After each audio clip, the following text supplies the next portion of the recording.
The Super Eagles played 4 matches under former coach Finidi George and fell to a catastrophic loss in his second match as official head coach in the African qualifiers for the World Cup in 2026, leading to his sack. The hunt is now on for a new coach. What are Nigeria's chances of qualifying for the World Cup in 2026, and what must be done to make this happen? Let's get into it.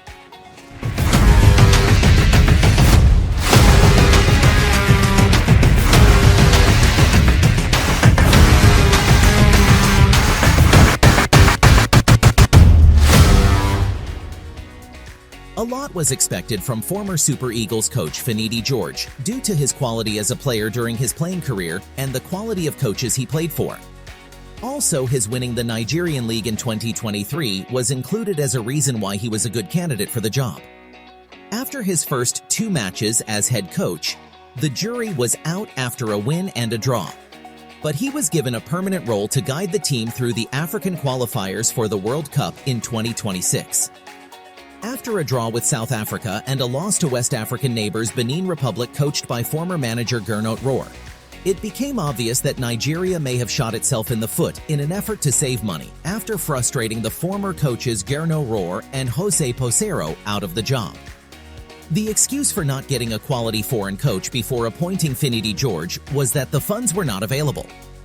This excuse is mind-boggling as countries like Benin Republic and other smaller countries in Africa are able to pay their coach.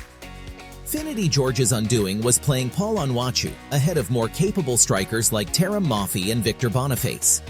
Also, not inviting a natural left-back as well as other poor selection choices was part of the reason for his failure.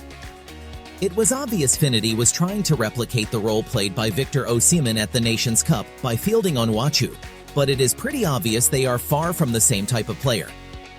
Granted, Victor Boniface was recovering from an injury incurred in the Super Eagles camp for the 2023 Nations Cup, but the question needs to be asked whether a fully fit Paul Onwuachu was better than a half-fit Victor Boniface or Terem Moffi. Paul Onwuachu, despite his exploits in the Belgium League, has been tested at a higher level than he is used to and failed glaringly after not scoring a single goal in his time playing for Southampton in the Premier League. Hold-up play may have been a reason for this choice, but it can be argued that Victor Boniface is better at this, having been rated as being the strongest striker in the world, and has shown his ability to hold up defenders with his strength while creating chances for his colleagues, which would have probably made a difference for the team.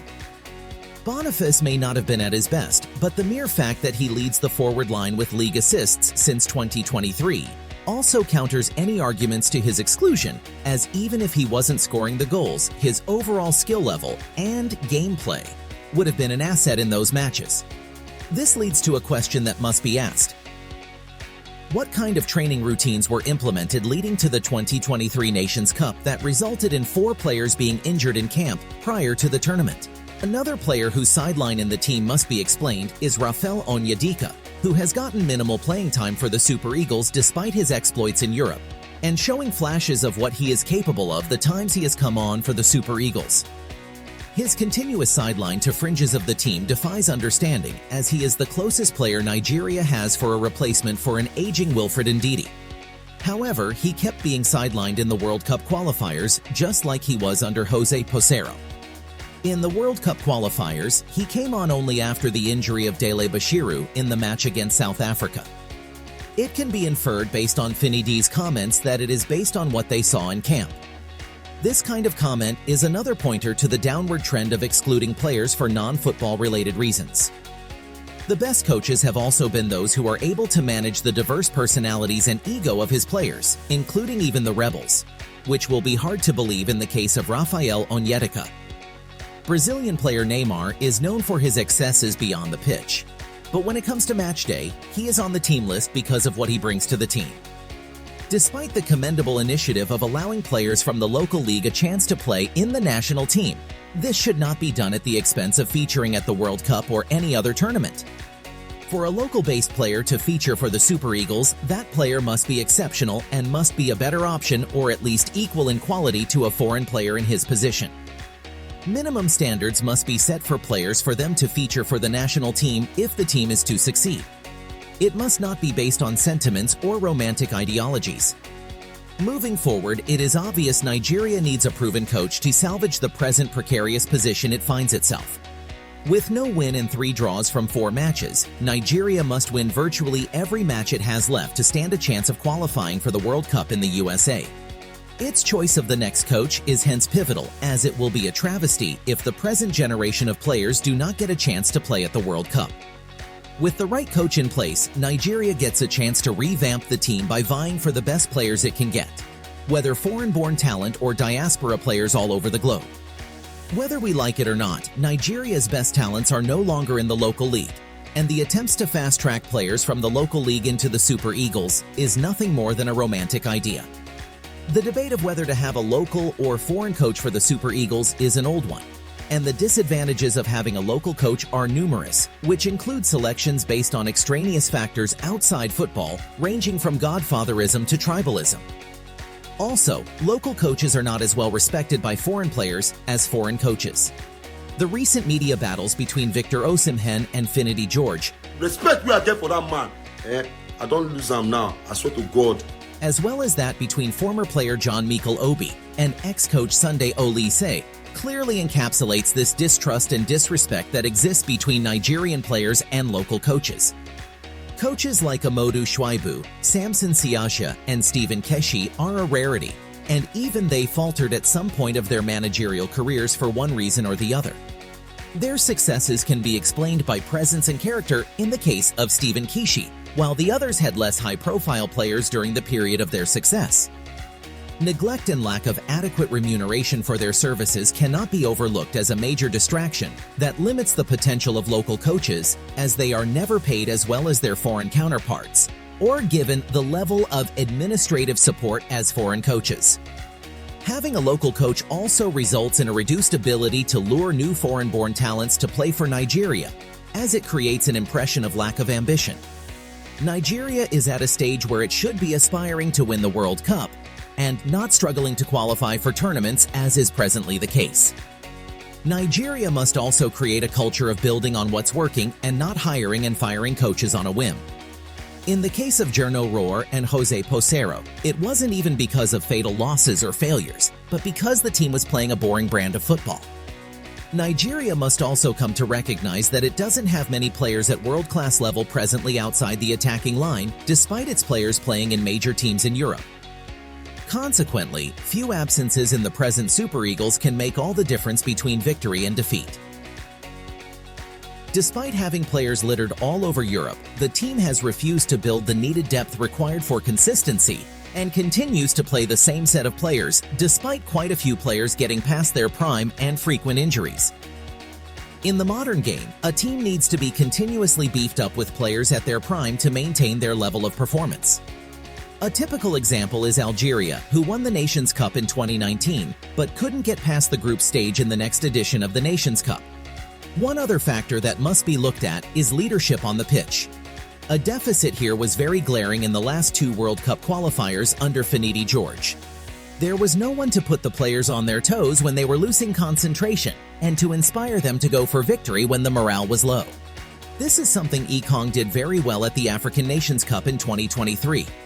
A coach who knows what he was doing would have invited the captain even if it was to maintain team unity and to inspire the players.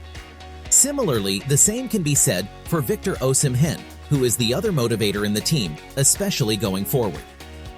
One major factor that makes it difficult for a local coach to manage the present crop of Super Eagles is attention to detail.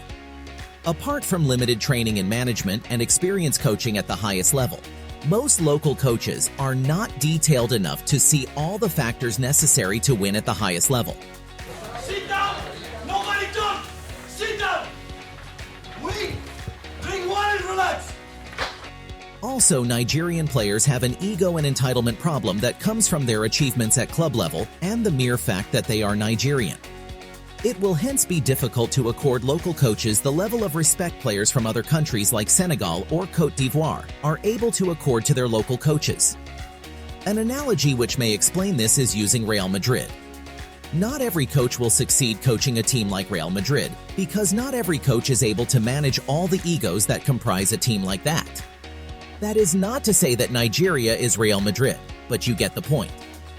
Amongst the present set of players, only players like Victor Osimhen, Victor Boniface, Terem Moffi, Alex Iwobi, Raphael Onyedika, Calvin Bassey, Alhassan Yusuf, Dele Bashiru, Osai Samuel, Truste Kong, Ola Aina show signs of being able to improve and continue to play at the highest level.